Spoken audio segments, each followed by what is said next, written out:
Hey, Bismillah and Alhamdulillah, wassalatu wassalamu ala Rasulillah. Assalamu alaikum wa rahmatullah, brothers and sisters and friends. I hope all of you guys are doing well. So today we have a very interesting session for you guys, which we've titled A World Without God, from Existential Nihilism to Islamic Theism, or Life Without God, whichever way you want to look at it, inshallah.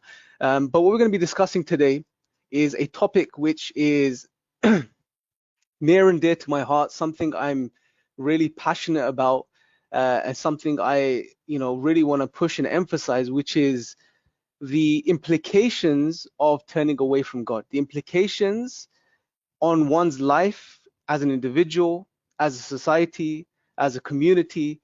What are the implications one has to face when you turn away from God? And this is something we're going to be exploring and looking into a lot of detail today. So a few key things or points we'll be covering in today's session is, number one, we're going to look at a brief history of how we ended up where we ended up, how we've ended up in a world where secularism is prevalent, atheism is, you can say, on the rise to whatever degree it is, although, there is a lot of hype there and things are blown out of proportion in regards to how popular atheism is and how many people are actually following this worldview or adhering to it. We're going to also look at atheism and naturalism, and we're going to look at the difference between these terms and the different shades of atheism. We're also going to look at the implications of such a worldview when you deny God and you turn away from God, whether that's in the form of atheism or whether that's in the form of any other philosophy or ideology. We're going to see what that means for you. What would happen, or what would you have to face, and what would you have to acknowledge in your life when you turn away from God. So we're going to look at how atheism, naturalism, or other ideologies result in no ultimate hope, no ultimate justice, no true value, no happiness or purpose, etc. Then we're going to take a look at atheism and existential nihilism and the nature of man and how all of these things play with each other. Following that, we're going to look at the proposed solutions that are given by individuals who ascribe to such worldviews in regards to existential nihilism, how to overcome it, how do we deal with it, how do we live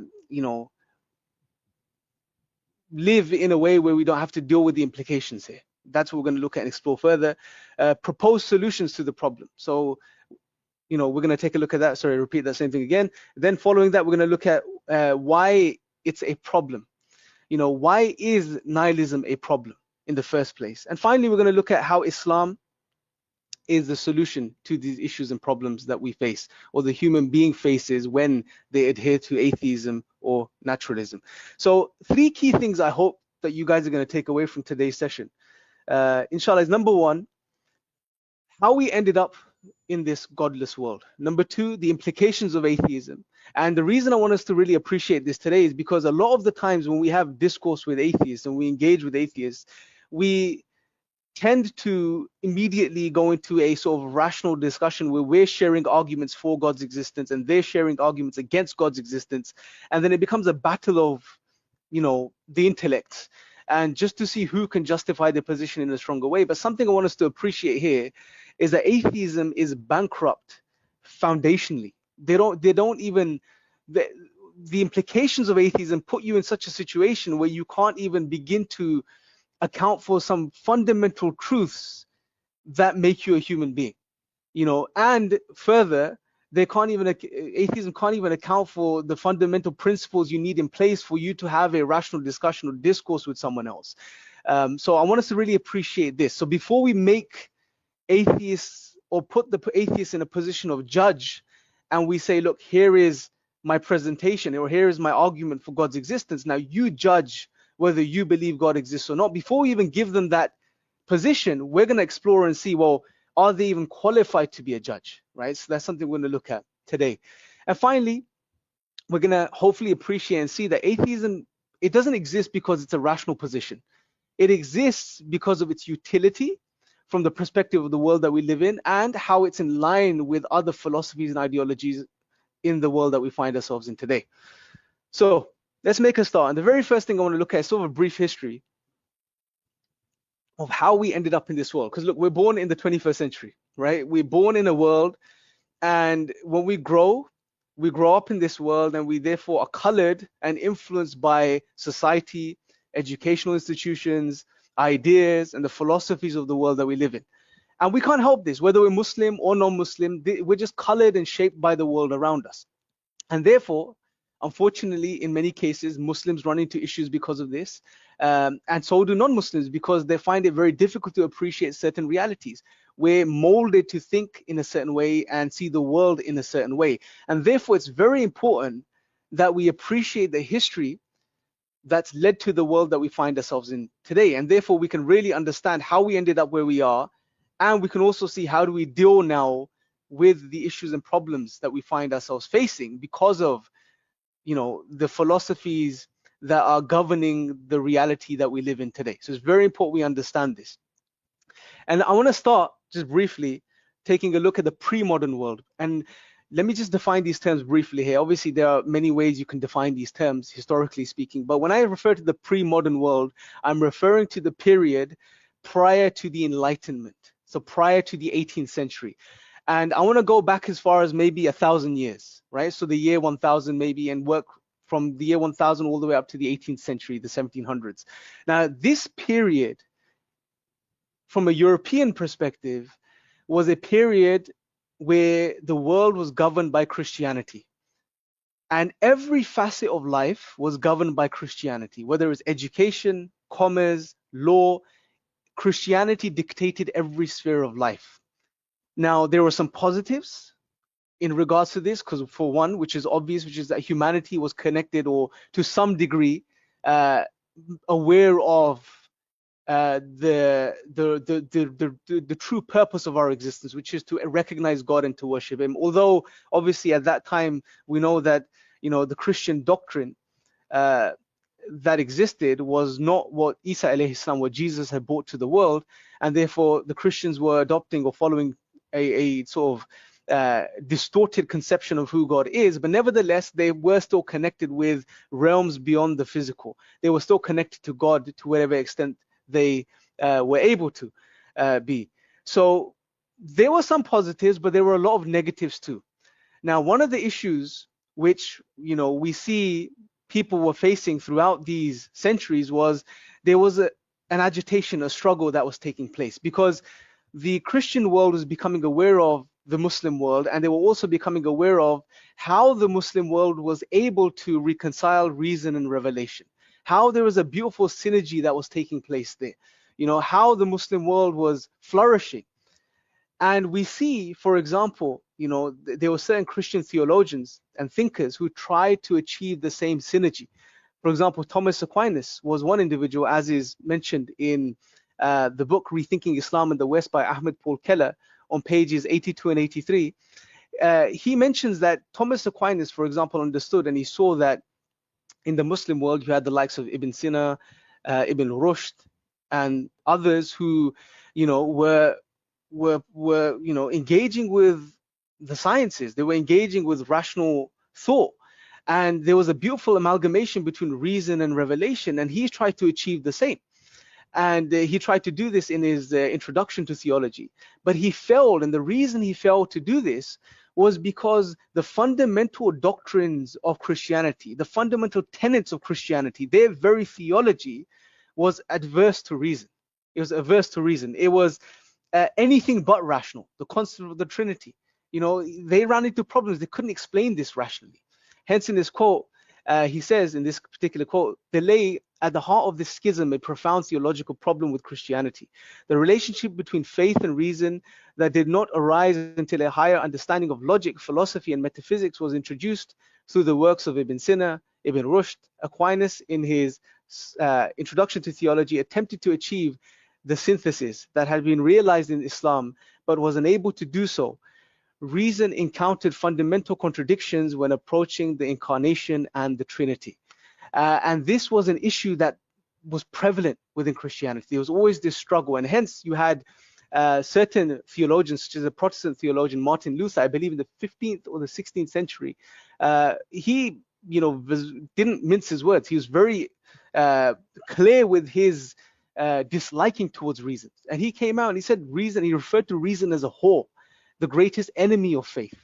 right? And this now further progressed up to the 17th century, the 18th century, where whenever a free thinker, emerged, someone that wanted to discover and understand the world, someone that wanted to engage with reason and rationality, they were persecuted, they were tortured, they were burnt at the stake, they were killed.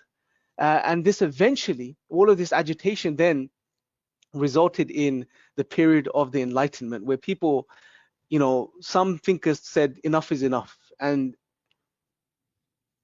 a type of rebellion took place where eventually people got together and they were like, you know what, we need to move forward. We're not gonna succumb to the dogmas of the church anymore. We're not gonna succumb to this sort of outdated way of looking at reality. We're rational beings, and to be honest, as a side point, brothers and sisters, it's a part of human nature to use the aql, the intellect, the rational faculties that Allah subhanahu wa ta'ala has blessed us with.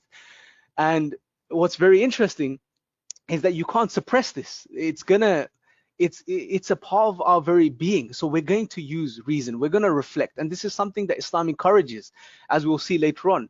But it was something that the church and Christianity, generally speaking, discouraged and they disliked.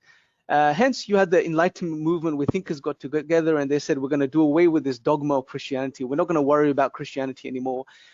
Nevertheless, there were people who were all about reason and rationality, but there weren't people who turned away from God. They may have turned away from Christianity in the church, but many of the thinkers of the Enlightenment period, if you were to ask them, well, do you believe in God? They would acknowledge God. They would say, yeah, we believe there is a creator. And this was the very reason they engaged in the sciences, to study the world, because they believed that there was a creator that created this natural world. And through studying the laws that were present within the natural world, to studying nature, we would get closer to understanding the mind of God. This was their thinking, right? So there were people who leaned towards natural theology, as it's known. Natural theology, meaning people who believe in a higher power or creator, and people who are therefore studying the world in wanting to come closer to an understanding of this higher power. Right? Something I believe, if these individuals had come across the true understanding of Islam at the time, which they didn't, and there's reasons for why they didn't, but if they had come across the true understanding of Islam, they would have really inclined towards Islam. And I would even say many of them may have become Muslim, or at the very least favored Islam. A brilliant example of this is in Voltaire, a philosopher from the 18th century, who initially, when he read some of the early translations of the Quran and came across material on Islam, which was, by the way, being done by some of the Christians, the missionaries, he had a huge disliking towards Islam, a disliking towards the Prophet sallallahu alaihi wasallam, for the Prophet, peace be upon him. So much so that he wrote plays against the Prophet, peace be upon him, where he mocked the Prophet. But later on in the 18th century, when he actually came across a decent translation of the Quran, which was done by Sales, he changed his views. And he even spoke highly of Islam. And he defended Islam against other individuals who were actually speaking out against Islam. Because there was a view amongst many of the thinkers at the time that Islam was a religion of extravagance. It was a religion of luxuries and worldly pleasures. And it's interesting that the Christian missionaries were pushing this type of idea, because one of the issues that the church had was because of its injustice and the misuse of its power. Many of the popes prior to the Enlightenment, after the Renaissance, almost took on the garb of emperors of the past. So they were the ones that were living in luxury. And it's almost like when they were exposed, now what they wanted to do was they wanted to paint Islam in a negative light as well, so no one inclines towards Islam. But when people like Voltaire actually came across the true message of Islam, they actually spoke highly of Islam and defended Islam.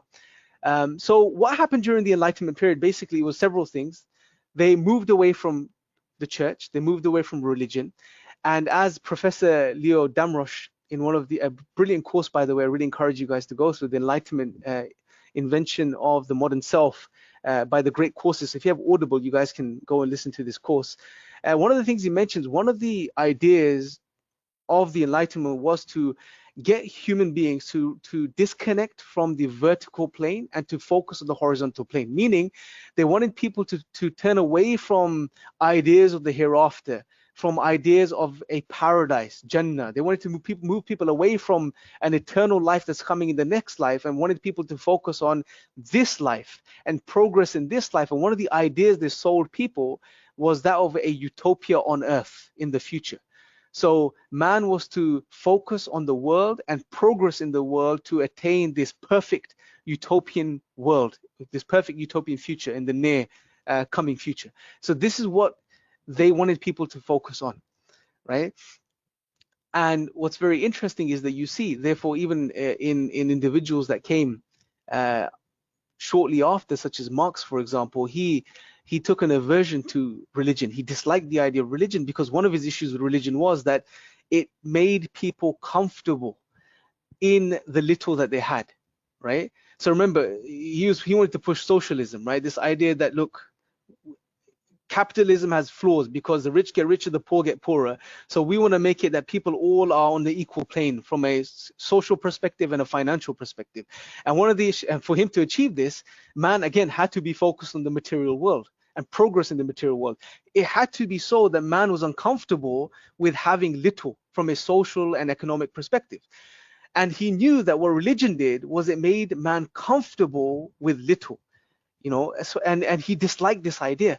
He wanted people to be uncomfortable if they weren't doing well socially and economically, because only then would there be a drive to move forward and to progress from a worldly perspective, right? So they wanted, the thinkers at the time and the ones that came after, they wanted people to disconnect from any reality that was beyond this material physical world, and they wanted people to focus on the material. But what happened during this endeavor was people fell out of balance, because what wasn't recognized and appreciated that human beings are physical material beings who have material needs, but they're also spiritual beings. But the Enlightenment got humanity to focus on the material, and by doing so disconnected human beings from the spiritual aspects of reality. And inevitably human beings were going to fall out of balance. The other issue was, or one of the things they wanted to achieve was, they wanted to achieve a blend of reason and revelation. So another interesting point was that they didn't want to let go of religion altogether or revelation altogether, because they realized that if you were to turn away from God completely, well, then that throws man out of balance, also from the perspective that now nothing is objective. There are no absolutes, there are no truths, there are no ethical, moral truths. So they took the good from religion from an ethical standpoint, and they took from Greek reason and rationality, and they brought these two things together and amalgamated the two in a way which worked, right? And also the new goals, they gave humanity a new goal, because nihilism was an imminent threat and danger that they faced. Because again, if you take people away from religion and God, then human beings, well, there is no ultimate meaning or purpose to life, something we're going to explore in a few moments. So what they had to do was they had to sell another vision to humanity, something we mentioned already, to ensure that people don't fall into existential nihilism and they don't experience the pain that's accompanied by existential nihilism. So what they did was they sold this vision of a future utopia, as we mentioned already. Now, obviously, alongside this, you had other revolutions which were taking place at the time, which more specifically, you know, paved the road to atheism. And this was something we'll touch upon in a second. So that was the Enlightenment period, which led to modernism. And the objective of modernism was for humanity to focus on a worldly utopia, for humanity to focus on the material plane, the physical plane, to achieve as much as they can from a material physical perspective. And obviously this leads to materialism and consumerism and all of the other ideologies and philosophies which resulted. That was then. But in the 20th century, we had another almost revolution, another intellectual revolution, which was of postmodernism, and which basically, you know, came out and highlighted the problems with modernism, highlighted the flaws of modernism. They had an aversion to the modernist mindset. They pointed out, you know, that this whole promise of an amazing utopian future is not true. You failed, basically. And they had a disliking towards modernism, almost an aggressive rebellion towards it, where they wanted to sort of disprove it and completely turn away from it. Because they said, look, what has modernism resulted in? You sold these amazing dreams to humanity. All it's resulted in is World War I, World War II, capitalism, colonialism, the Soviet Union, socialism, and all of these isms and schisms which have come about by this, and all of these wars that resulted from this war have led to a lot of destruction. Let alone a perfect utopian future, it's the opposite, right? So they basically, the whole underlying philosophy of postmodernism is there is no absolute. But what they basically have done is they have fully followed through the implications of turning away from God. There are no absolutes. There is no truth. There are no objective truths or realities. It's all subjective. It's all up in the air, right? It's all about opinions of any group that's in power, right? There are no absolutes in any way, shape, or form, right? It's like we live in a world of pick and mix now. This is the world that we're a part of today. Anything goes, pretty much, right? Words have no meaning. We define them as we want to define them. We understand things as we want to understand things. So, like I said, fully following through with the implications of a world without God. The purpose is to deconstruct everything. Deconstructionism, this type of ideology which emanated alongside, which is, to break down everything to its core opponents and just call a spade, right? So in a way, something you have to commend them for is they exposed some of the lies of modernism by highlighting, look, all of these absolutes that you're claiming, without God, there are no absolutes. But at the same time, they didn't deal with the real fundamental issue, which is humanity turning away from God, right? They didn't deal with this. And therefore, they too are falling into the same problems. If anything, they're just, like I said, they're following through with the implications of turning away from God fully. And therefore, now we've ended up in a world which is almost completely nihilistic. There is no meaning behind anything, literally. There is no ultimate truth or meaning, as they would say. We interpret reality as we choose to do so. I become what I want to become is the type of motto, right? So whatever goes, pretty much. Some interesting quotes. The freedom to choose to do and be anything and everything makes us all consumers of reality. Another very interesting quote, I think this one summarizes the point a bit better. In modernity, nihilism may be conceived as the devaluation of life resulting from the secular project of the Enlightenment, which trades off the sense of meaning and value supplied by myth and religion for the gains of an increasingly rationalized world. The goals of modernity, however, take on the form and function of the religious categories of meaning and value by positing a future utopia, displacing the source of value from an afterlife to a distant future. In modernity, the religious eschatological narrative is replaced by a grand narrative of the emancipation of man as the universal subject of history from suffering. This grand narrative supplies human existence with a sense of orientation and meaning in place of the old religious doctrines. The nihilism of postmodernity, however, is characterized by the bankruptcy of this grand narrative of history and the subsequent loss of the sense of meaning it supplied. So this sort of summarizes exactly what's been going on.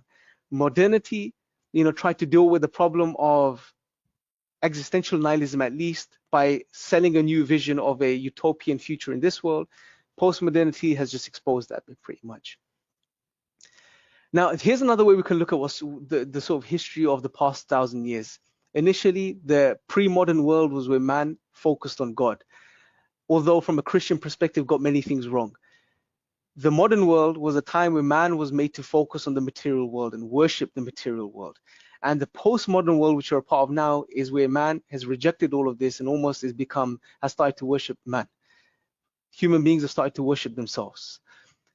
This is where we've ended up today, because they haven't addressed the real fundamental underlying issue, which is human beings have turned away from the Creator and therefore have been thrown out of balance.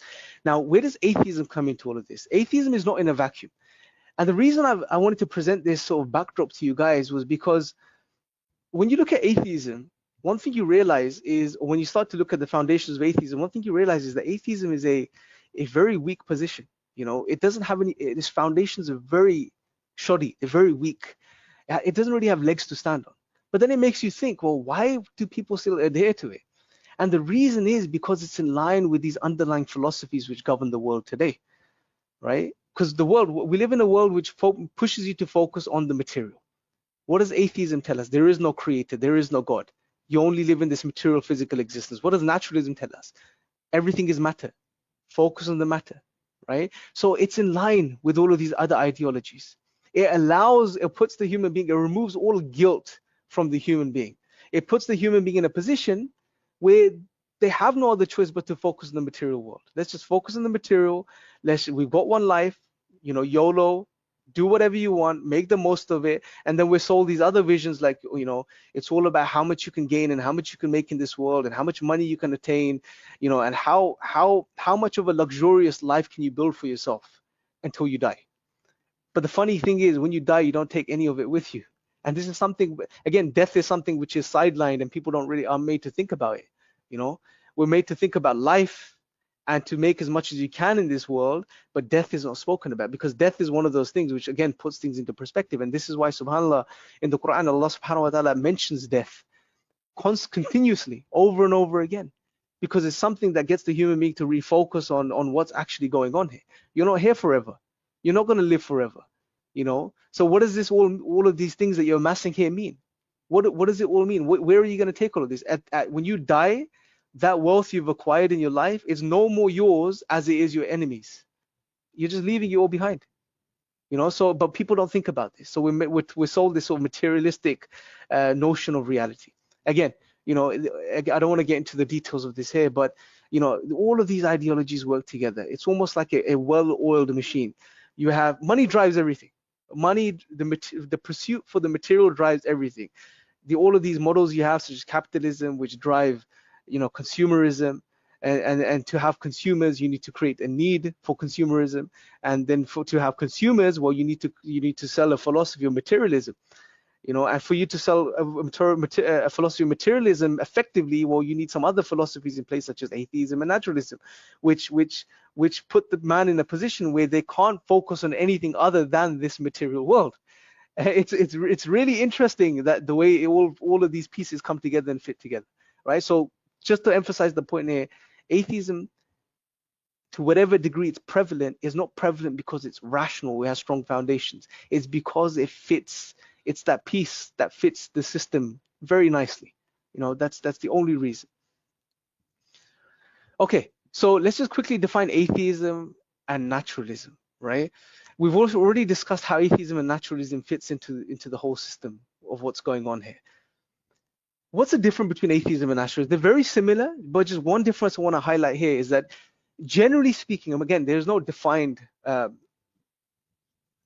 although you'll get dictionary definitions of these terms, but there's nothing that's solidified here. But generally speaking, if we talk about atheism is the idea there is no God, there is no creator, there is no personal Abrahamic conception of God. You know, and that's essentially what they will say, that there is no God, there is no creator behind everything that exists. The naturalist is a bit more hardline. The naturalist is a bit more clear cut, if you like, in his perspective, and he would say, look, all that exists is the material physical realm. It's all matter in motion. Even if there is something behind this material physical existence, it has nothing to do with this material physical existence. Everything that we see that's in existence is a result of prior physical causes, and it's all physical things leading to other physical things. The atheist may say, most atheists will be naturalists, as in, for example, Richard Dawkins. And I think this is what Richard Dawkins himself has said. Most atheists are naturalists. However, there may be some atheists which leave the door open slightly to other explanations. They may say, some atheists may turn around and say, well, I believe there may be something out there which is beyond the physical, but it's not your God. It's not a sort of personal being that you refer to, you know, from the Abrahamic traditions. No, but there may be some sort of power, some sort of energy that's, you know, something like that explains everything, right? So there's a subtle difference that we can appreciate between atheism and naturalism. However, like I said, and something that's acknowledged by Richard Dawkins himself, most atheists are naturalists, or most self-proclaimed atheists, that is, although on the ground, when you speak to most atheists in public, you wouldn't even call them atheists when you really get to know their position. Nevertheless, for the sake of what we're discussing here, we're going to assume naturalism as the default position, and atheism and naturalism I'm going to use interchangeably here on going forward. So that's the main difference between the two. So what are the implications of atheism and naturalism? What are the implications of a world which, generally speaking, pushes the idea that there is no God, there is no creator, there is no hereafter? You are born, you live and you die. What are the implications of such a world? Now, something I want us to appreciate here. As soon as you say there is no creator, there is no God, essentially what you're acknowledging without saying this is that everything in existence is a result of just blind, cold, physical processes. It's all random.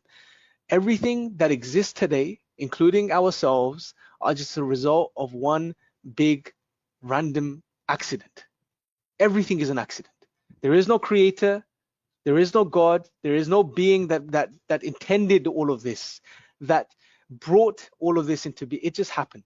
It's all one big accident. That's what you're acknowledging by saying that there is no God, there is no creator. Okay? This is what most atheists and in particular naturalists will acknowledge. Now, as soon as you say this or you believe this, well, then that means everything is an accident, and therefore if everything is an accident, there is no ultimate meaning, there is no ultimate purpose. Nothing means nothing anymore, pretty much. It's just all pointless, it's all random, okay? And therefore, we can ask these questions now, and if we logically follow through, and if we try to take the atheist or the naturalist on a journey here and ask them, well, okay, if that's the case, well, where is the ultimate hope on your worldview? And when we talk about hope, we're referring to the feeling or expectation and desire for something to happen, in particular, something good to happen, right? Where is the hope? Now think about the scenario of someone that's sick on their deathbed. Where is the hope, that they would maybe move on to somewhere better, that the pain and the sickness and the tribulation they're going through will be over? Where is the hope for that person? Where is the hope for a person who's had a life full of suffering, that there's something better to come? Where's the hope for a person who's had a life full of joy, that they're going to move on and that joy is going to continue? Where is this hope for something better to happen on a worldview which tells you life is an accident, everything is an accident, occurrences are an accident, the future too will be an accident, right? It's just a chain of accidents, just this lengthy chain of accidents which has been taking place. Where is the ultimate hope for such a person? Now, someone may turn around and say, well, I hope that I'm going to die and then the pain is over,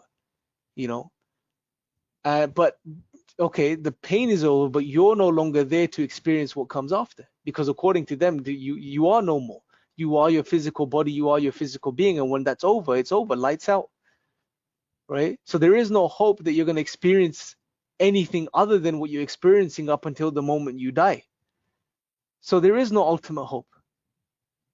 And this is why Allah subhanahu wa ta'ala says in the Quran, certainly no one despairs of Allah's mercy except the people who disbelieve. They have nothing to look forward to.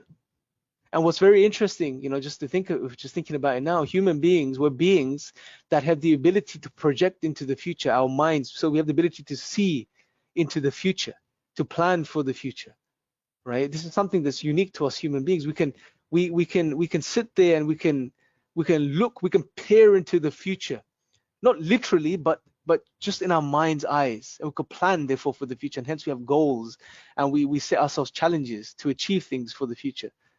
But on atheism and naturalism, where is the ultimate hope? Whenever you peer into the future, what do you have to look forward to? Nothing at the end of the day, literally nothing. So there is no ultimate hope on atheism or naturalism. Where is the ultimate justice on atheism and naturalism? Now look, this is a very interesting point, brothers and sisters. Something atheists and naturalists acknowledge alongside us as theists, in particular Muslims, is, well, life is unfair. Life is unfair. We live in a world which is not perfect. I'm gonna quantify what I'm saying in a second. But we live in a world where things aren't all good. We live in a world where there isn't justice all the time. We live in a world where sometimes you do really good things, but you still end up getting something really bad, or something really bad happens. We live in a world where someone is really bad, but still good things happen to them, and you think, what's going on, right? There is this what some will call the irrational aspects of reality, just because they don't have the fundamental understanding that Allah subhanahu wa ta'ala has blessed us with in the Quran. Knowledge which really helps us understand reality, puts things into perspective. But generally, if we look at the world and just see it, and what's very interesting is that you can look at the world in two levels. On one level, there is great order. You look at the laws of the universe, you look at mathematical laws of the universe, you look at the fine-tuning of the universe. There is order within the universe. It's precise. You know, there's fine-tuning. There's something that even Dawkins has to acknowledge and say, well, it looks designed. There are constants and quantities which are precisely fine-tuned in this universe. And us Muslims, we can look at this and we can say, subhanAllah, these are the signs of Allah.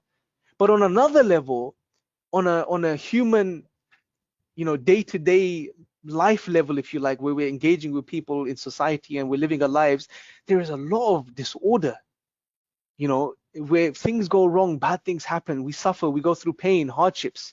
You know, for the non-Muslim, for the atheists, they can't make, well, number one, they can't make sense of these realities. For one, they can't make sense of the order because they have to deny it because they don't believe in God, and they have to come to some really irrational conclusions because they deny it. And number two, they can't make sense of this disorder within this realm where where there are bad things that happen. You know, but from their perspective, another thing to look at is, well, there's no ultimate justice, because it all ends at the grave, and in this life there is no ultimate justice, right? So you know, it's a very bleak outlook. But from the Islamic perspective, what do we know? Allah subhanahu wa ta'ala is qa'imun bil qist, as he says in Surah Al-Imran, in the 18th ayah, I think, that he's firm, he's established upon his justice. And therefore we know Allah subhanahu wa ta'ala, ultimate justice is going to take place. Everything will be equalized in the day of judgment, right? So at the end of the day, because it doesn't end at the grave, everything is going to be equalized. Ultimate justice is going to be established and take place. You know, no one's going to be wronged in the slightest. Allah subhanahu wa ta'ala puts everything into perspective. So we, therefore, we can acknowledge ultimate justice because we know, we believe in a creator who is ultimately just. He is the just. He is established upon justice, and ultimate justice will take place. And he also informs us out of his mercy as to why these things happen in this life, why there is this aspect of reality which seems disordered. You know, there's suffering and there's pain and there's hardships, because life is a test. We're going to be tested. We're going to go through hardships. We're going to go through trials and tribulations. So Islam comprehensively accounts for all of this and provides a comprehensive answer and accounts for ultimate justice and informs humanity that ultimate justice will take place. You know, don't judge that based on this temporary life, because there is an objective behind this life, which is for you to be tested. So don't worry, ultimate justice is inevitably going to be established. From an atheist perspective, there is no ultimate justice. There's nothing. No ultimate value. You know, this is one I really like. This is one of my favorite examples. There's no ultimate value in atheism or naturalism. Remember, everything is an accident. Therefore, you are an accident, right? Everything is just matter in motion. You and me, we are just an arrangement of matter and carbon, just atoms and molecules which have just formed in a particular way, which forms us and what we see as human beings. Therefore, really, if we think about it, on atheism and naturalism, there is no difference between me and the table, or you and the computer screen that you're looking at right now. You are an arrangement of atoms and molecules. The computer screen you're looking at right now is an arrangement of atoms and molecules. There's literally no difference on atheism or naturalism. There is nothing that distinguishes you from anything else around you. There's nothing that makes you more special than anything else around you. That's the reality on atheism and naturalism. You know, and this is why we always present an example. You know, and the example Hamza gives in the Divine Reality in his book is of the chocolate bunny. It's a really very interesting example. Look, you know, imagine, and I'll paint this scenario for you guys right now. Imagine you suffer from a condition whereby you have this anger problem, and you've gone to your doctor, and your doctor's told you there's no medication for your issue or your problem. All you can do is, you can carry a hammer around with you. And whenever you get angry, just release your anger on something, go smash something, and you'll feel better. So you always keep a hammer with you. Now imagine for some reason you get really angry. You know, imagine and right now we're not online, we're in a class somewhere, we're sitting together and I'm right in front of you. Imagine for some reason you get really angry with me, right? And you know, you're triggered and you need to release your anger. And you have a choice. You can either smash me or you can smash a chocolate bunny that's sitting on the table next to me. What would you smash? Who would you smash? And I want you to think about this from the atheist mindset. Put yourself in the shoes of a naturalist or an atheist. What would you smash in that scenario? Me or the chocolate bunny? Every sane human being would say the chocolate bunny. It just makes sense. It's intuitive and it's rational. But if I was to ask you why, you would turn around and probably say, well, it's obvious you're a human being and that's a chocolate bunny. But if I was to press a bit further and ask you, well, hold on a second, what does that mean? What distinguishes me as a human being from that chocolate bunny? Or you would say, well, you're more complex, you're sentient, you're conscious, you are alive, you're human, but that chocolate bunny is just chocolate. I'll say, okay, that's interesting, but what does that mean on atheism and naturalism? What does it mean when you say that I'm more complex, therefore I'm more valuable than that chocolate bunny? Why? Because what you're essentially doing here is you're inserting in a principle, an idea, which is that complex things are better or more valuable than less complex things. Where did you get this idea from, and why does that have any value in and of itself? On atheism or naturalism, in a worldview where everything is just random and an accident, then you may say, well, okay, forget complexity, you're conscious. Well, hold on a second. On atheism and naturalism, what does it mean to be conscious? According to naturalists, or at least most of them, your consciousness is just an illusion of your physical material brain. So there's nothing special there, there's nothing extra there, it's just your brain, which is matter. Therefore, saying you're conscious means really nothing. What does that mean? You're not distinguishing yourself from that chocolate bunny. Then you may turn around and say, well, I don't know, you feel, you're sentient. Okay, that's another principle you're injecting there, which is a being that feels is more valuable than a being that doesn't feel. Well, why does that hold any value, that idea? Then you may say, well, I feel pain, or you will feel pain, and you will be, pain is not good. Okay, that's interesting. I agree with you, but on atheism and naturalism, why is feeling pain really a bad thing? And where is that ethical or moral ought that's pressing down on you when you say that coming from? Where is that ethical ought that's pressing down on you, that moral ought that you don't want me to feel pain because that's something not good? Where is that coming from on atheism or naturalism? Ethics and morals in and of themselves are just subjective whims of the human being based on either social constructs or evolution or whatever else they may be. So at the end of the day, whichever way you play or look at it, at the end of the day on atheism and naturalism, there is literally no difference between you as a human being and any other inanimate object. Your phone, your table, your chair, a can of Pepsi, I don't know, a book. There's no difference, literally no difference. And the irony, brothers and sisters and friends, the irony, atheists claim to be humanists. Many secular humanists claim to be atheists, outspoken atheists. Well, how do you now, literally these are contradictory views if you really sit down and knuckle down and really look at what's being said there. So there is no ultimate value on atheism and naturalism. Therefore, you're almost, and we can start to see the pictures building now. You are degrading, and I'm using my words very carefully here. You are degrading, as soon as you adopt atheism and naturalism, you are degrading yourself and your worth as a human being. You're reducing yourself to something less than what God has made you as a human being, because you can't help but do that. Your worldview pushes you to that position, and that's one of the sad realities of atheism and naturalism. Moving on, no ultimate purpose. I mean, again, accidents don't have a purpose, at least from their perspective. You spill milk, it's spilt milk. That's it. There's no purpose behind it. It happened. That's pretty much it. Your life is an accident. Everything is an accident. Then where is the purpose? Where is the ultimate purpose? There isn't any. Atheist veteran said, well, I have purpose. My purpose is to do X or Y or Z. Well, that's something you're making up. And again, we'll explore this a bit later when we look at some of the responses. But there is no ultimate purpose on atheism or naturalism. Whatever they say, whatever they come up with, whatever they push, I want to be a philosopher, I want to be a philanthropist, I want to do charity work, I want to set up an orphan for children. Okay, these are beautiful things, but on atheism and naturalism, you doing all of these things means nothing. This is purpose you're ascribing to yourself. You're making it up. Like children, kids, they play dress up sometimes and they act like Batman or Superman or Robin. That's essentially what they're doing. It's like playing dress up. Oh, I don't have any purpose or meaning to my life. I'm just going to make up purpose for myself. And that's the absurdities. It may work for some, but it's not going to work for many. But we'll explore this a bit more as we go along. No ultimate happiness. This is a big one as well, because human beings chase happiness. We want to be happy. You know the why game kids play. Why? You answer a question, they say why. If you speak to people and ask them, well, okay, what do you want to do in life? I want to be a doctor. Why? Because I want to help people and get lots of money. Why? Because it's a good thing to do. Why? Because you're taking care of others. Why? Well, I want to take care of others. Why? Because it's going to make me feel good and I'm going to be happy.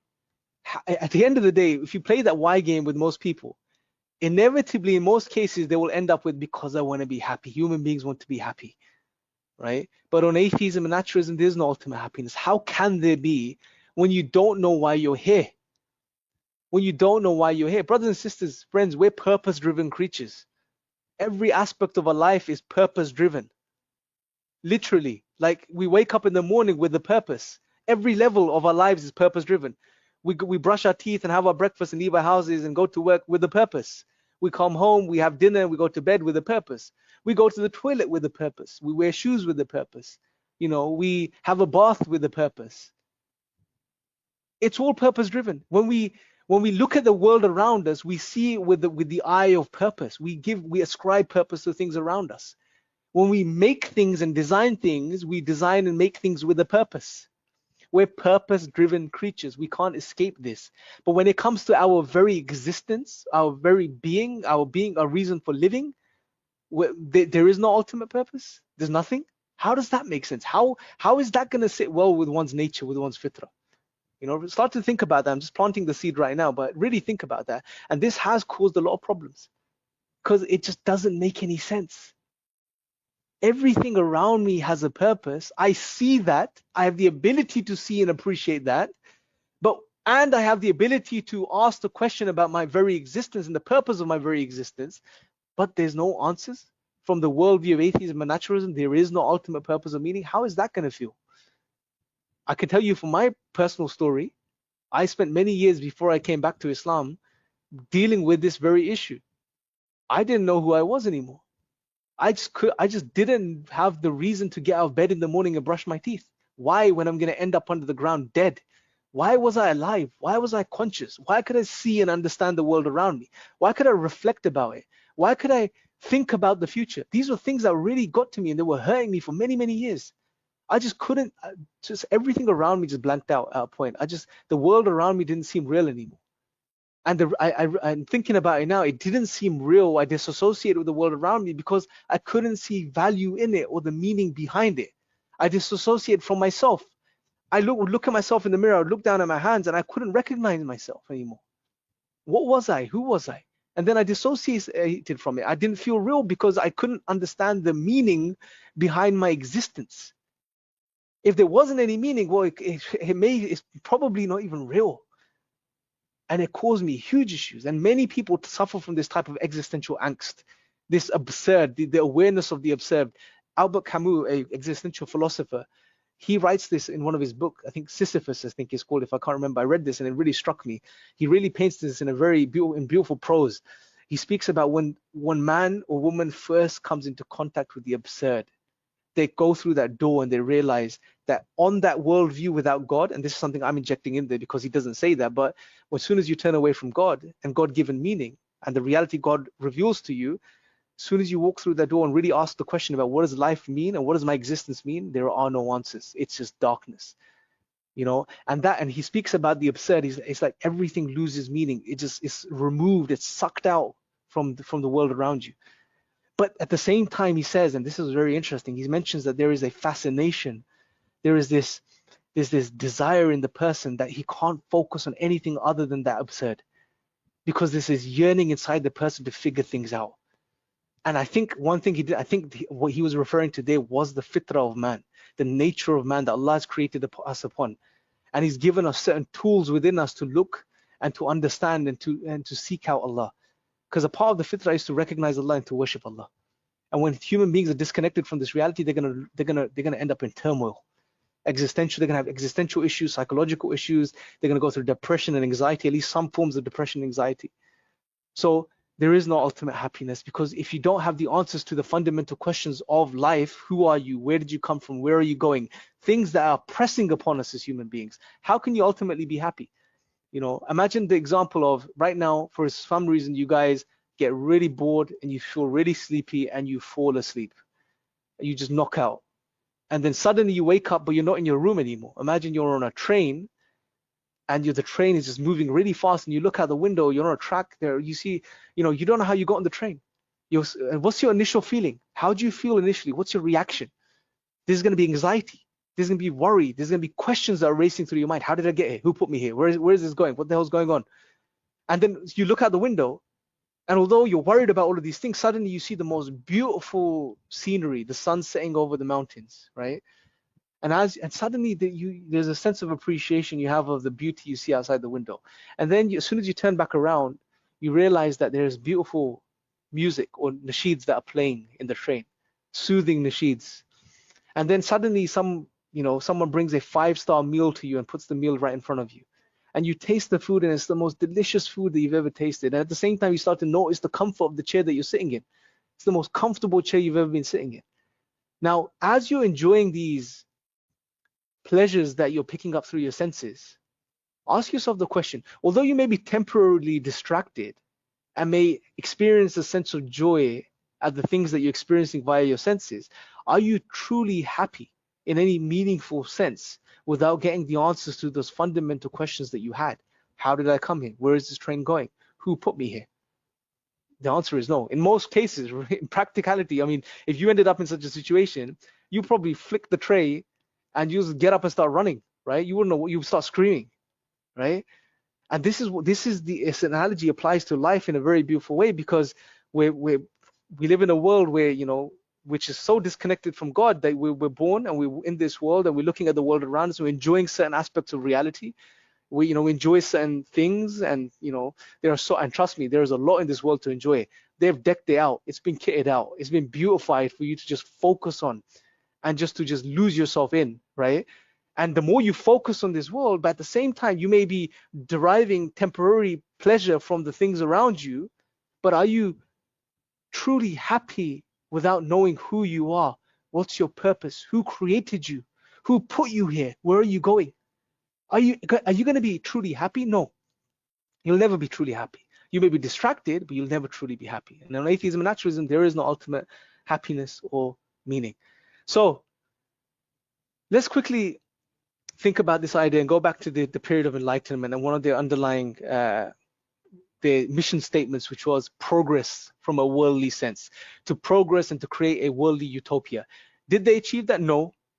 This is something that the postmodernists have recognized, and hence you had this postmodernist movement, which was, just completely exposing modernism from that perspective. Okay, so they didn't achieve that in any way, shape, or form. If anything, by turning away from God, sure, this helped propel the industrial revolution and helped, develop amenities and luxuries, at least for some aspects of the world or some parts of the world, while it sort of sucked the life out of other parts of the world and other human beings in other poorer parts of the world.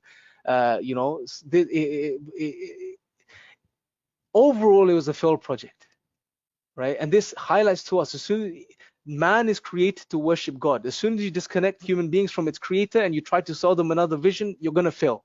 You're going to run into problems. It's not going to work, at least not for long. And this is exactly what we saw take place in the in the 19th and the 20th century, or 19th and early parts of the 20th century. Like we said already, World War I, World War II, socialism, capitalism. I mean, think about the Soviet Union, the atrocities, the way people were killed just because of their religious views, the way they were pushed to turn away from religion and God, massacres at the hands of Stalin. Think about World War I and World War II. How many deaths took place during these battles of war? Colonialism itself is a direct result of this modernist mentality, because it's all about the world. It's all about pushing, as much as you can to try and make just make as much as you can of this material world. And for that, you need resources. And for you to need resources, well, the Western world, most of the world that was pushing these ideas didn't have much in the form of resources. Well, you have to get them from somewhere, right? So you exploit other parts of the world. So it was a failed project, and this is why I said this was one of the things you can give some credential or some props to postmodernism for, that they just called these things out. It was a failed project, you know. And this is something interesting, because if you look at it from the perspective of many atheists and those that are anti-theists, they always make the argument, well, you know, religions cause deaths, religions cause corruption, religions have resulted in so many massacres and etc. etc. But when you look at it's not a numbers game. I don't like playing a numbers game with atheists when they make this type of argument. But if you were to play the numbers game, I mean, if you look at the findings, you will see that the truth is something else. I mean, a very interesting analysis is given in a book, War and Peace in Islam. The results, if you look at them, and they conduct these, you know, over the studies, and they have all of this data in their book and all the tables and graphs, but they conclude by saying our findings show that using the entire data set from the period 0 to 2008, politically and religiously motivated violence has cost between 447.86 million and 706.72 million lives. The Christian civilization shares of this is the largest, with between 119.42 million and 236.66 million victims. Median, 178.72 million. In second place is the anti-theist civilization, which has contributed with a median figure of 124.41 million deaths. Sixth is, and I removed some of what was said there just to get to the point. Sixth is the Islamic civilization with 31.02 million deaths. So look, at the end of the day, human beings are human beings. Whether you're Muslim or non-Muslim, human beings sometimes have throughout history and will continue to make mistakes. War is a part of the human condition. No one's perfect. Sure, some aspects of people that associate with Islam have led to many atrocities in the world that have done some absolutely disgusting and terrible things, and we're the first to speak out against them. But if you're going to play a numbers game, if you look at the anti-theists, the death toll from the perspective of anti-theism is far higher than that of Islam, right? And again, we could see why. If you just think about this from just a purely logical perspective, well, look at what's going on. We've seen the implications of a world that turns away from God, and that's exactly what happens. You turn people away from God, you remove the foundations of humanity, and therefore, when you get man to focus on the world, then it just becomes a selfish rat race. The nafs is just going wild, and it just wants to achieve as much as it can. There is nothing grounding the human being anymore. Right, so anything goes. You can justify pretty much anything, and we've seen some of the atrocities throughout history from this perspective. And there is a beautiful ayah in the Quran, which I think relates to this and gives us some insights into this. Where Allah Subhanahu wa Taala says in the 30th chapter, verse 41, corruption has spread on land and sea as a result of what people's hands have done, so that Allah may cause them to taste the consequences of some of the deeds, and perhaps they may return to the right path. I mean, we don't need to go into the exegesis or even a pondering of this ayah. I mean, the ayah speaks for itself, right? I mean, right now, we're going through literally a heat wave in the UK. The past couple of days have just been hot. And obviously, if most of you guys are from the UK, you know how hot it's been, especially in London and areas around London. It's just been crazy. It's hard to sleep at night. Why is this happening? It's a result of global warming. Well, we know why global warming is taking place, right? So we can see how turning away from Allah has resulted in just the destruction of our planet, the destruction of human beings, the destruction of the individual on every level. And this should be a sign for humanity, if anything. You know, it should be a big sign for all of us.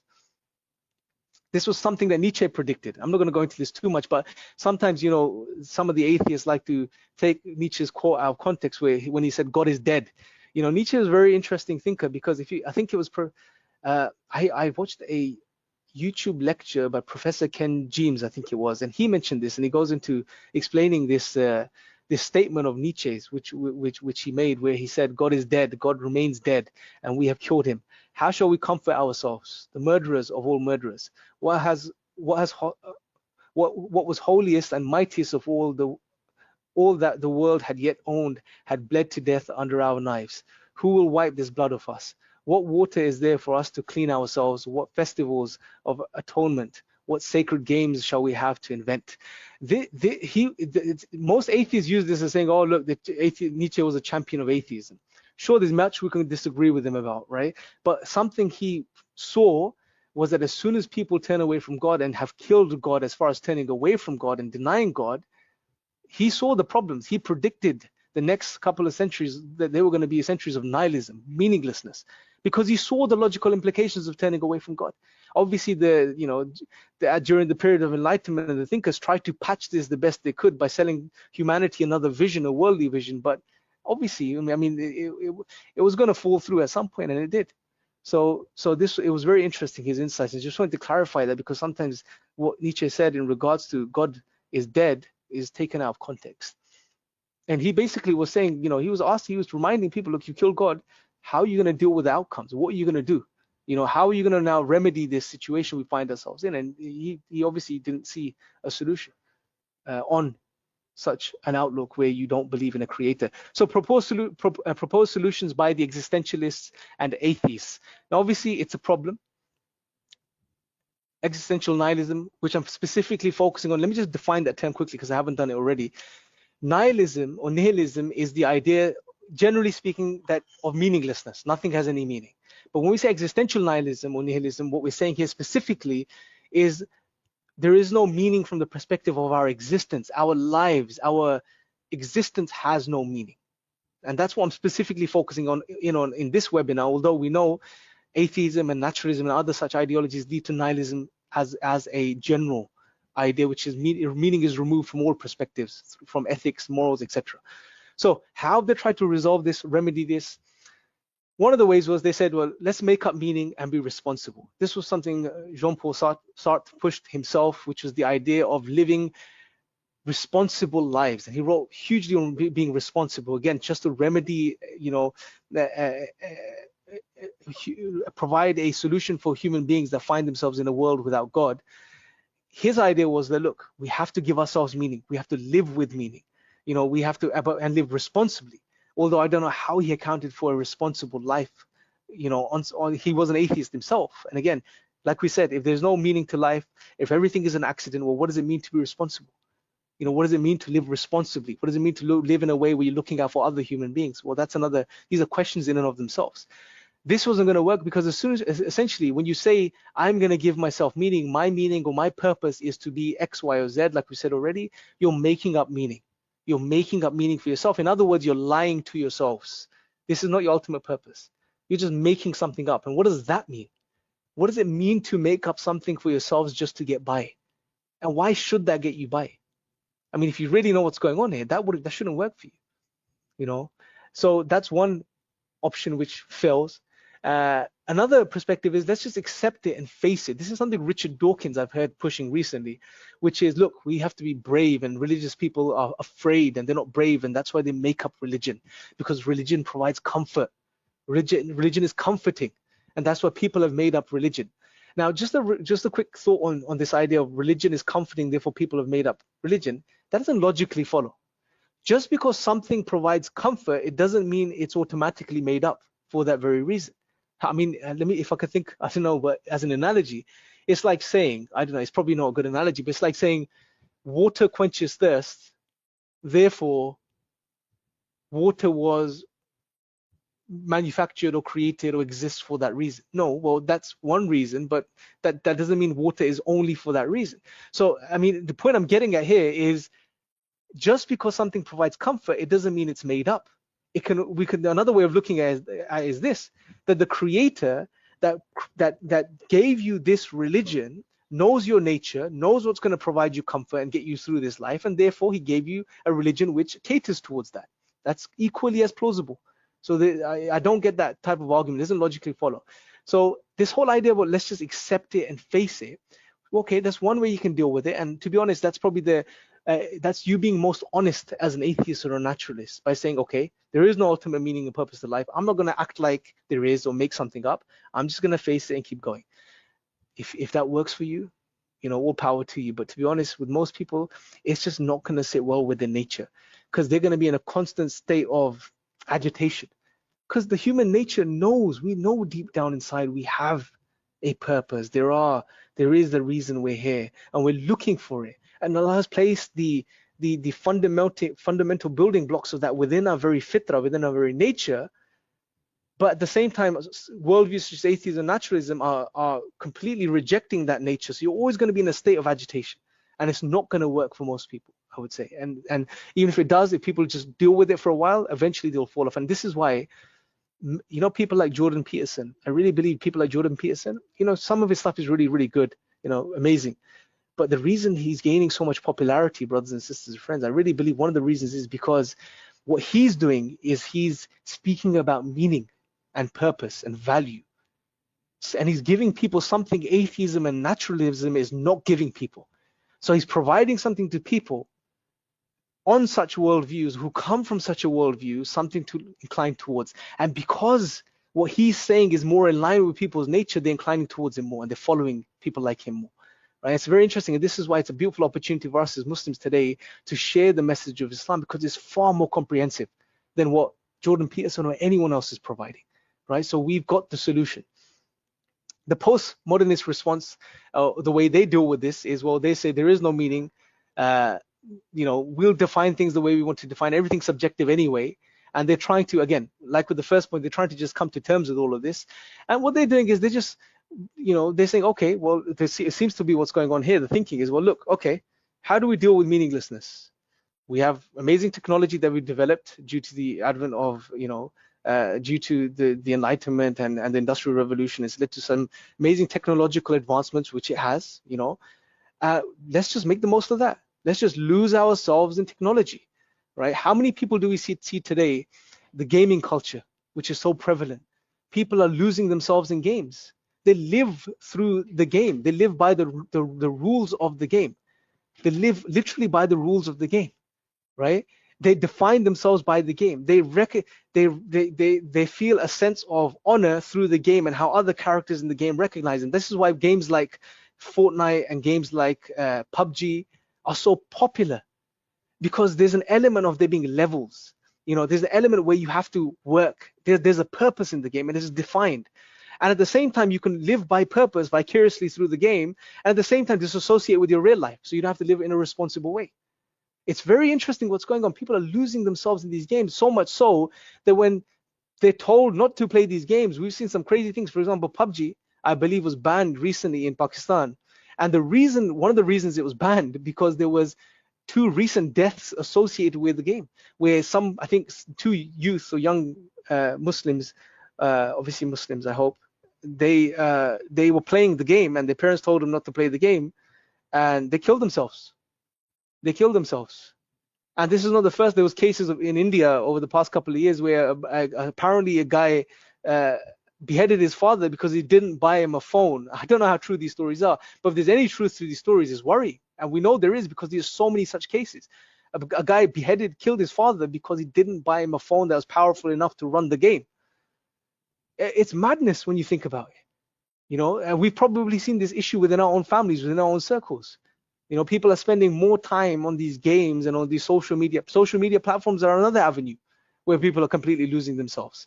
You know, one of the biggest crackpot social media platforms is TikTok. I mean, some of the brothers I know have been showing me some like videos on it, and I just think, what are people doing? It's just madness. Like people are, and the scary thing is, brothers and sisters, is Muslims on there who are putting out Muslim content and making a mockery of Islam. Literally, they're defining certain narrations and certain hadith and certain Quranic ayat in a comical way and making videos on it, just removing the severity and the seriousness of what's being said, and therefore ultimately removing the meaning. And it's worrying, because it also shows how this postmodern mindset has influenced us Muslims too, because anything goes. You define things the way you want. How many times do we see Muslims trying to define Islam in a way they want to define it, you know, wanting to reform Islam, when the irony is they don't realize that Islam indeed is the solution to all of these issues. Islam has the solutions to the problems that are created by modernism and postmodernism. Well, but they want to define it according to the paradigm that they find themselves in. It's because they're not educated on these points, and it's very important we understand the world that we live in and what's going on, so we can save ourselves and our families from this too, inshallah. And also makes for effective da'wah to non-Muslims, because we know what's going on. So we see the sort of the postmodernist response, or at least generally speaking, even the response of people today to escape meaninglessness through gaming, through technology, and it's crazy. You know, it's absolute madness. Another way is they say, let's focus on the meaning of life. or the meaning in life as opposed to the meaning of life. This is another interesting one. This is something that the philosophers are discussing. I read this recently in one of the books where there's a discussion, okay, when it comes to the meaning of life and our existence, what should we focus on? Should we focus on what's the meaning of life, or should we focus on what's the meaning in life? And most of the philosophers are inclining towards, especially those that take the that you would consider the more naturalist, existential type philosophers who are dealing with these issues, they lean more towards, let's discuss the meaning in life. And it's interesting, and I can see why, because it's easier to think of it in the way that, okay, we're here now, we have to live. Let's just give us what's the meaning in life. What could we give us meaning to? What meaning could we give our lives, which allow us to live a life which is fruitful? It goes back and ties in with the initial point, which is let's make meaning up for ourselves. But that's what they're inclining towards, and they're not really dealing with what's the meaning of life, because, well, from a worldview, from the perspective of godlessness, there is no meaning, and there's no way around this. Another way is let's live according to our biology. This is something that's interesting, because I would expect Richard Dawkins to ascribe to this view, because he's a biologist. He pushes evolution a lot. I would expect him to say, well, look, the meaning of life is to do what our genes want us to do, which is to procreate and pass on our DNA. So that's really what you expect Dawkins to say, but he doesn't say that. What's interesting, in a recent podcast, I heard him say, well, the meaning of life should be to propagate our DNA, but I don't think that's what, and I'm paraphrasing, but he says something along the lines of, I don't think that's what the meaning of my life is. I think my meaning of my life is something else.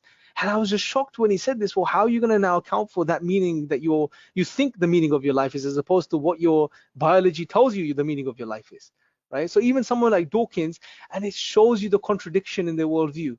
It shows you that the fitrah is screaming out, but at the same time, they're adopting a worldview which doesn't recognize the fitrah and doesn't recognize the nature of man.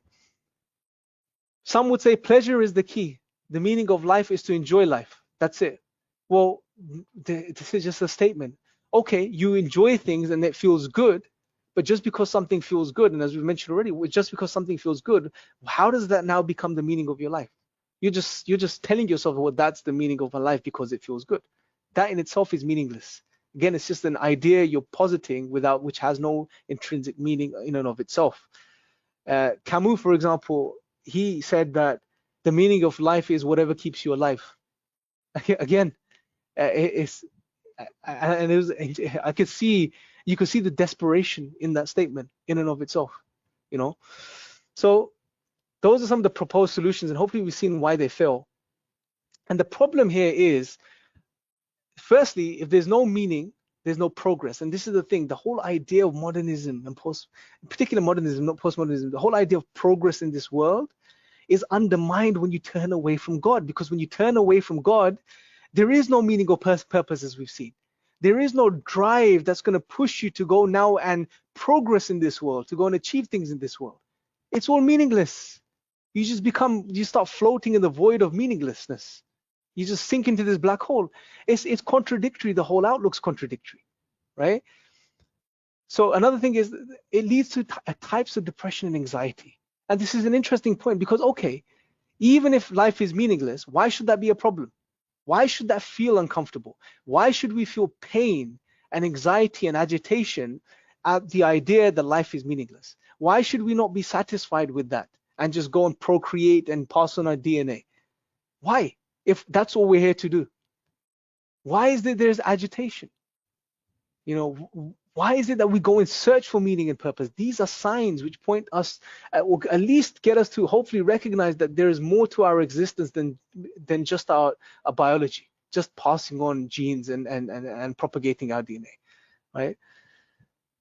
Arguing from utility, the fact that thinking of the world is as meaningless is problematic on so many levels is a sign that whatever worldview leads to such a conclusion is incorrect, or at the very least unhelpful. And this ties in with the point that I've made. If recognizing life is meaningless, life is pointless, there is no ultimate meaning or purpose to life, leads to such problems, anxiety, what the philosophers call the absurd, existential angst, pain, depression, anxiety, if it leads to such conditions, then that should be a sign for us that worldview, which is putting us in the position which leads us to the conclusion that gives us such pain and anxiety, must be incorrect.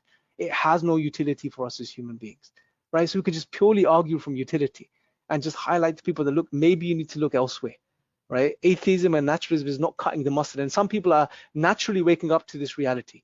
Hence, like I said already, they're turning away from people like Dawkins and that Sam Harris is very clever, because unlike Dawkins, Sam Harris is trying to provide an alternative. He realizes people are waking up. Hence, he's written a book on waking up, and he has a app which helps people with spirituality on atheism. God knows whatever that means, right? So people are turning away from these people and inclining more towards people like Jordan Peterson and so on and so forth. So some things for us to reflect upon, inshallah. And at the end of the day, brothers and sisters, I think this particular ayah of the Quran, in a very profound and very unique way, encapsulates everything. And by the way, coming to the end, so we're not going to go on too long, inshallah. I know we're reaching the hour mark. Where Allah subhanahu wa ta'ala says, وَلَا تَكُونُوا كَالَّذِينَ نَسُوا اللَّهَ فَأَنْسَاهُمْ أَنفُسَهُمْ أُولَٰئِكَ هُمُ الْفَاسِقُونَ. This ayah is profound, brothers and sisters. This ayah of the Quran is the ayah that, for example, Iqbal, his entire philosophy was based on this particular ayah. This ayah, I think, for me, if you want to understand the tafsir of this ayah, just look at the history of the world over the past couple of 100 years. Allah subhanahu wa ta'ala has clearly told us here, and do not be like those who turn away from Allah, who forget Allah. And Allah made them forget themselves. Those are the ones who have transgressed all bounds. And what's very interesting is another interesting nuance point here, where Allah subhanahu wa ta'ala says, وَلَا تَكُونُوا كَالَّذِينَ نَسُوا اللَّهَ. Nasiya here, the noon seen ya here, that this particular word doesn't just mean forgetting out of just forgetting, just being forgetting by accidentally, like it's not your choice, but it specifically refers to forgetting intentionally. It's to force oneself to turn away. It's to pretend to forget. If you read Lane's lexicon and the explanation he gives in regards to this particular word, it says there, it's to pretend to forget, to put yourself in a position where you deliberately turn away from something and you forcefully try to forget that thing. And as subhanAllah, this lets us in on the understanding that, look, when people turn away from Allah, they're turning away from their very nature. And then their fitrah recognizes Allah. It's not something you're just going to forget, and it's that easy. You have to force yourself to turn away from Allah. And this further leads on to the idea that atheism is not a natural position, it's an acquired position. Something we'll probably touch upon in the webinar on the fitrah in much more detail. But I thought it was very interesting. So Allah is saying, and do not be like those who deliberately turn away from Allah, who deliberately forgot Allah, and Allah made them forget themselves. What have we seen this webinar so far? That humanity deliberately decided to turn away from God. And in doing so, they literally lost their own bearings. They completely lost their bearings. They were completely thrown out of balance, and we saw the results of that. We are seeing the results of that on a social perspective, on every perspective, on an individual perspective, such as no meaning, no happiness, no value, no justice. It's all removed. You literally are put in a position where you're forced to forget yourself. You recognize certain things are true, but you can't account for them. Certain things are part of your very being that makes you a human being, but you can't account for them on atheism or naturalism. What a sad position to put atheism and naturalism puts you in. How it degrades the human being. So Islam as the solution. We're going to quickly wrap up on this. So we're heading towards the tipping point. People are starting to wake up, something we appreciate already. Islam provides a comprehensive account for life. The entire message of the Quran revolves around a core theme, which is the purpose of our existence.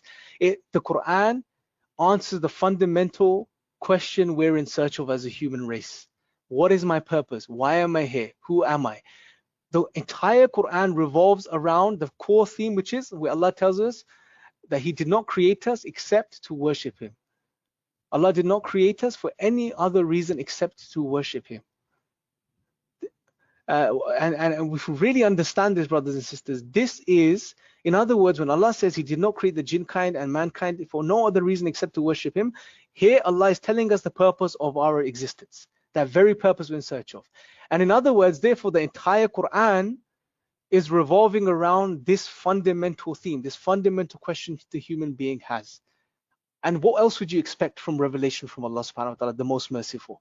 To answer and provide answers to the most fundamental questions we have as human beings, right? something you would expect, again, something you'd expect from the Creator to inform us of. Islam provides a meaningful life, one which brings the perfect balance to humanity, right? Now, this is something, again, something that Christianity didn't get right. You know, the Christianity in Europe, it resulted in the world that we find ourselves in today.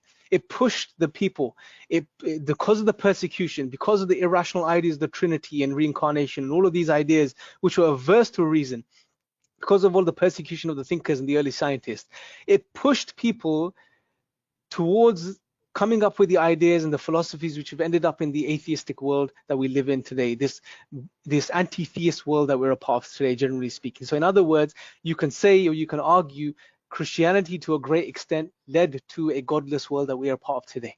You know, and that's a very, you know, it's a very difficult thing to swallow, because Christianity, you know, is a religion which claims to believe and follow or to worship God.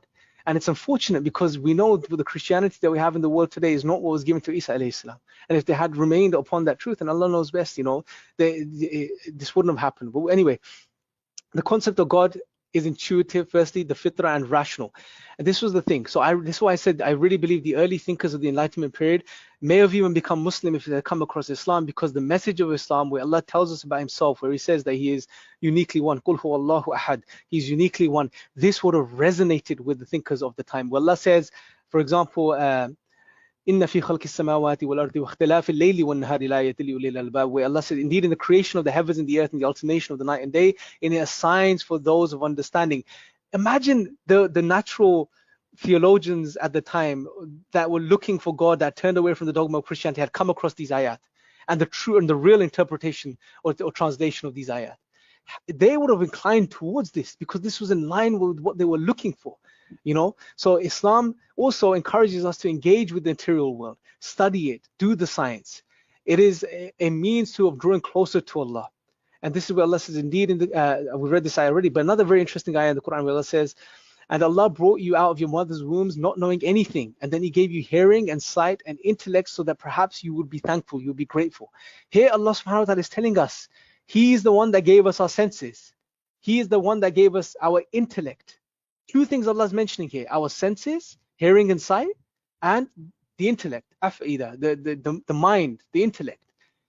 Both things which are required for us to understand and engage with the study of the world. Why? So that we can be grateful. In other words, Allah is telling us, this thing we call science today, Allah has given this out to us, the human being, the ability to engage in the science. So when we reflect upon the world, we use our sciences to gather data and study the world, and then we ponder upon it and we reason upon it. This will allow us to appreciate the signs of Allah and bring us closer to him and allow us to worship him, be grateful to him.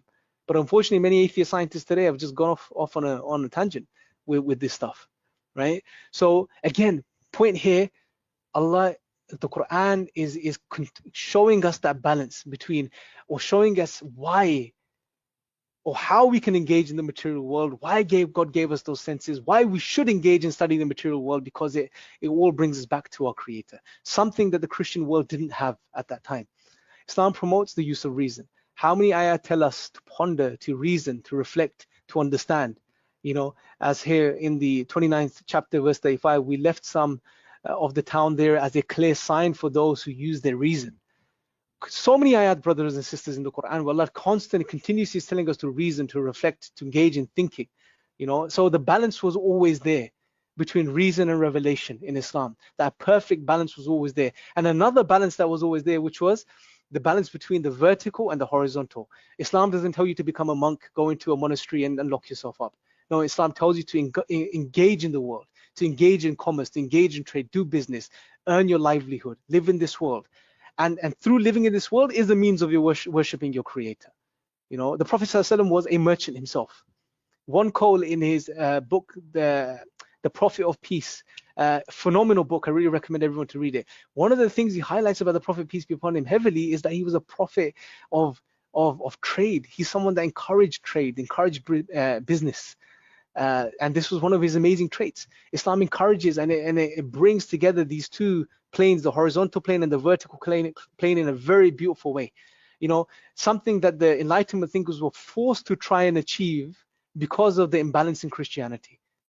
You know, and if they had come across Islam, maybe the enlightenment would never have taken place. There wouldn't have been a need for it. Islam also comprehensively addresses all aspects of life, even the suffering that we go through in life. Something we don't need to go into here because we mentioned it earlier, about explaining to us that life is a test, and explaining to us the rewards of being patient through suffering, how we benefit through suffering, how it's an opportunity for us to get closer to Allah, how it's an opportunity for us to attain paradise, how it's an opportunity for us to get expiation for our sins, etc., etc. So many wisdoms behind suffering and hardships, right? So Islam provides a comprehensive account. Again, that point I made, you know, if Islam had made it to the rest of Europe, you know, in the year 732, for example, because that was the pivotal moment where the Muslims made it very close to making it to the rest of Europe. If they had won the Battle of Taurus, you know, the Muslims would have, Europe would have been Muslim today, right? If that had happened, possibly, or obviously there's many other factors, but possibly the enlightenment would have never had to take place, you know, and hence we would have never had to end up with a world which is godless, this secular world that we're a part of, because Islam had that perfect balance, but it didn't happen. However, nevertheless, you know, Islam is here today. Muslims are here in Europe today, but then we may think, well, why aren't things changing? And I think there's many reasons. It's something for us to ponder upon from a dawah perspective. To conclude, you know, we're not living Islam, and I think this is a very big thing. Instead, we're living as everyone else, just with the Muslim name badge. You know, I think one of the biggest issues we have is that we claim to be Muslim, but we live no different from the atheists in many ways. And therefore, we run into the same problems that the atheists run into. And this is something we need to fix within ourselves first and foremost. We need to try, myself included, more than anyone else probably, we need to really focus on ourselves and connect with Allah, you know, and once we do that, everything will start falling into place. We can't lead if we're not examples ourselves, you know. So, and this is why much of our dawah isn't that effective today. And I mean, look at the dawah that's taking place online, a lot of the dawah. Look at the problems. Look at the way we're presenting Islam. I mean, if we just do a quick browse, go to YouTube and do a search, just search dawah, or go to Google and search dawah, look at the stuff that comes up. A lot of the videos on the first page, you'll be surprised, not surprised, but you'll see that they, you know, there's either this brother refuting this brother, you know, this individual making a refutation to this person, this person reacting to this person, you know, all of this type of stuff. And it literally has nothing to do with the fundamental foundations of dawah or the key concepts and ideas that we need to be sharing with non-Muslims. Where is that stuff? Where is the information on that first page of YouTube or Google, which tells you about who Allah is, which speaks about Tawheed, which speaks about how Islam gives meaning to life and accounts for these realities? It's not there. You know, it's not there. And it's a problem on both parts. It's a problem on the part of the content creator, and it's a problem on the part of those that watch this content as well. Because we're watching the stuff that is you know, and by watching it, we're encouraging it. And when we're encouraging it, we're encouraging people to make that same content, which is not really, quote, you know, stuff that's being justified under the umbrella of dawah. You know, it's a huge problem. Wallahi, brothers and sisters, I'll share this one thing with you quickly here. A brother just called me earlier today, and he told me, there's a brother I just spoke to the other day, non-Muslim, wanted to become Muslim. He went onto YouTube, did a search for Islam, and he came across just, you know, certain brothers refuting each other, and he got really confused, and he went to the mosque, and the mosque got him in touch with this particular brother, and he had to clarify a lot of things with this person to highlight to him that what you came across and what you saw is not the key things you need to be focusing on. You know, we need to be focusing on, you know, the foundations. But imagine the difficult job of him now having to rectify that issue. And imagine the perception that these things are creating in the minds of non-Muslims. When people are looking for the answers to the meaning of life, who am I? Where am I here? Who created me? They're looking. But all they're seeing when they search for Islam online is such and such refutes such and such. You know, so-and-so is responding to so-and-so. I mean, how are we, when they see this stuff, what are they going to think? Oh, on one end, these Muslims claim to follow and worship the creator of the heavens and the earth. And on the other hand, they are just, you know, well, it seems like they have some issues, very trivial issues that they can't agree upon. So from a dawah perspective, it's highly problematic. You know, and there's some key things that we need to be talking about and sharing and encouraging by watching the right type of content, inshallah. Anyway, so we need to engage in the dawah, brothers and sisters, and we need to engage in rectifying ourselves, and we need to engage in sharing the message of Islam. Here's a beautiful quote that I'm not going to read out to you, that you guys can read for yourselves. A very beautiful quote, which I think summarizes a lot of what we've discussed today. And it highlights the situation that humanity finds itself in the world today. and the choice that people are presented with, you know. So we're born and people wake up in a world which is godless, which is has turned away from the creator of the heavens and the earth, and therefore we're born in a world which is not going to satisfy the human being and not going to help them fulfill the purpose of their very existence, which is to recognize Allah and to worship Allah. And until and unless they find that truth, they're never going to be happy, they're never going to be satisfied, you know. And there are certain people that don't want them to recognize this truth, as has been the case throughout history for whatever reasons, you know.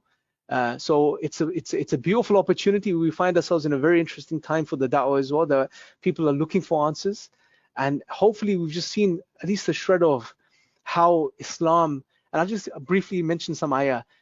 Wallahi, brothers and sisters, I really encourage you guys, please, please, please, please, please, if you take one thing away from today, make the Quran a central part of your lives going forward. Just make it the book that you study, you know, and we have translations today. Have it with you, study it, read it, finish it, read it again, finish it, read it again. Make it a part of your DNA, because this is the book that's going to save us, our families, our friends, and it's the book that's going to save all of the rest of humanity, that are our brothers and sisters in humanity who deserve the message and need the message as much as we do. And they're lost. They're lost. They're completely lost. You know, they're in pain in most cases, and they need this message. And we have to share this message with them. You know, and we can see it. The world's getting worse and worse. You know, things are getting worse and worse. I mean, the solution is Islam. The solution is Islam. What we have to be able to do is know that solution, and know it well enough, and in a way where we can articulate it and communicate it with our non-Muslim brothers and sisters in humanity, inshallah. So brothers and sisters, I'll wrap up here. If